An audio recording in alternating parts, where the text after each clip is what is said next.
A morte como um sono. Na Bíblia, a morte é frequentemente descrita como um sono, um conceito que pode ser compreendido tanto pelo estudo da etimologia da palavra, quanto pelo significado dela nas Escrituras. No Novo Testamento, a palavra grega para dormir é kimaume, que significa literalmente dormir, que é usada para descrever o estado da morte. Esse entendimento é mais claro em passagens como no Evangelho de João, capítulo 11, versos de 11 a 14, onde o próprio Jesus se refere à morte de Lázaro como um sono, dizendo: depois de dizer isso, prosseguiu dizendo-lhes: o nosso amigo Lázaro adormeceu, mas vou até lá para acordá-lo. Seus discípulos responderam: Senhor, se ele dorme, vai melhorar. Jesus tinha falado de sua morte, mas os seus discípulos pensaram que ele estava falando simplesmente do sono. Quando Jesus viu que seus discípulos não entenderam, ele explicou claramente: Lázaro morreu. No grego, a palavra thanatos é usada para a morte, associando a morte como um sono, um dormir. No latim, a palavra somnuna também significa morte, como um sono, como dormir, pois o sono é um estado de repouso, sem consciência e até que se desperte.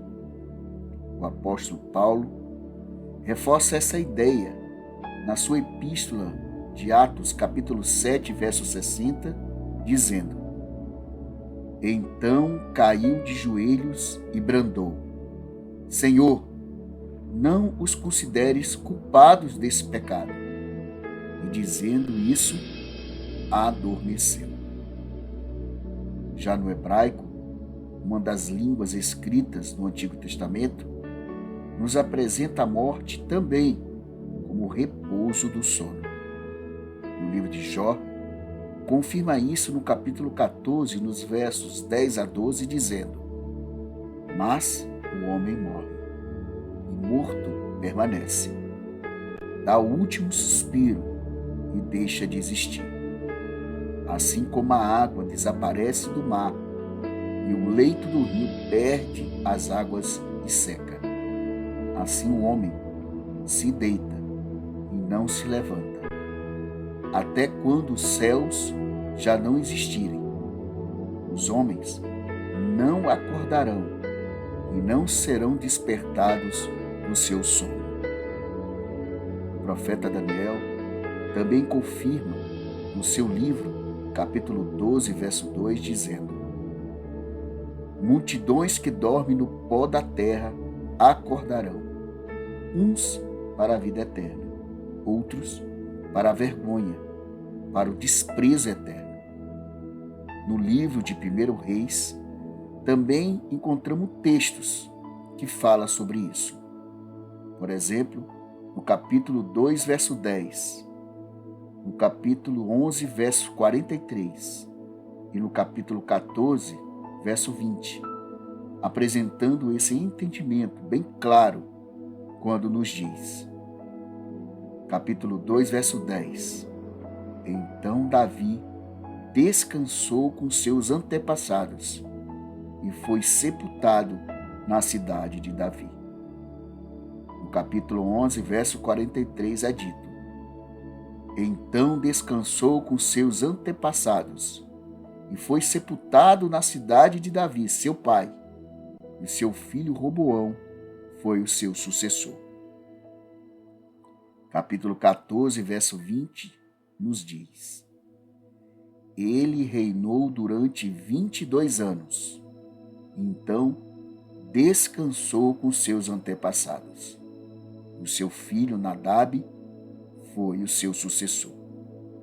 Por isso que a palavra cemitério no latim, coemiterium, significa fazer dormir, isto é, local de descanso.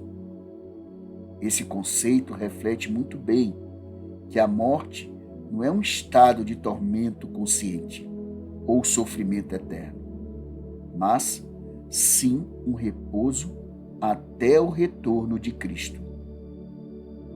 A Bíblia nos ensina claramente que após a morte, o ser humano entra em um estado de inconsciência, semelhante ao sono, até o momento da ressurreição. Paulo descreve em 1 Tessalonicenses, capítulo 4, versos 13 e versos 16 a 18, reafirmando essa ideia quando nos diz: Irmãos, não queremos que vocês sejam ignorantes quanto aos que dormem, para que não se entristeçam como os outros que não têm esperança. Pois, dada a ordem, com a voz do arcanjo e o ressoar da trombeta de Deus, o próprio Senhor descerá do céu, e os mortos em Cristo ressuscitarão primeiro. Depois disso, os que estiverem vivos, seremos arrebatados juntamente com eles nas nuvens, para o encontro com o Senhor nos ares. E assim estaremos com o Senhor para sempre. Console-se uns aos outros com essas palavras. Portanto, o conceito de morte como sono traz uma mensagem de esperança. A morte não é um fim, mas uma pausa tranquila. E assim como Jesus despertou Lázaro, também trará os mortos de volta à vida, na primeira ressurreição, descrita por Paulo em 1 Tessalonicenses, capítulo 4, versos 16 e 17. Isso significa que, embora a morte seja real, ela é temporária. E a vitória sobre a morte será concretizada no retorno glorioso de Cristo. Então pergunto: você, que se diz cristão, está se preparando para a volta de Cristo, caso venha a dormir, morrer, antes da volta dele? Pense nisso.